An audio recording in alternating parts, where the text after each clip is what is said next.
ఇప్పుడు కాంగ్రెస్ పార్టీ ఏం చెప్తున్నది, మేము కులగణన చేస్తామని చెప్పారు. ఇప్పటికి 7 నెలలు అయిపోయింది, దాని చేయరు కూడా నాకు తెలిసినంత వరకు. ఎందుకంటే ఒక దొరబోయి ఇంకో దొరొచ్చుడు తప్ప ఈ సామాజికంగా వాళ్ళు ఇచ్చిన వాగ్దానాలు చేసే పరిస్థితి లేదు. అది మనం చూస్తూ ఉన్నాం. ఈ క్రమం లోపల ఈ దేశంలో సంఘాలు ఎవరికున్నా లేకున్నా బీసీలకైతే అవసరం. మరి ఈ కుల సంఘాలు, బీసీల కుల సంఘాలు ఏమంటే బ్రహ్మాండంగా పనిచేస్తున్నాయి.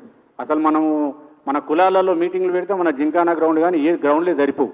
కుల సంఘం మీటింగ్ కానీ అంత చైతన్యంగా వస్తారు. బీసీ అనగానే బ్యాక్వర్డ్ క్లాస్ అనగా రారు.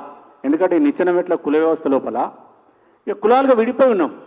ఇప్పటికైనా వెనుకబడిన కులాలంతా అంటే కులపిచ్చిని కొంచెం తగ్గించుకొని మన కులాలను కలుపుకొని పోవడము, బీసీలంతా ఒక్కటే అనే పద్ధతిలో.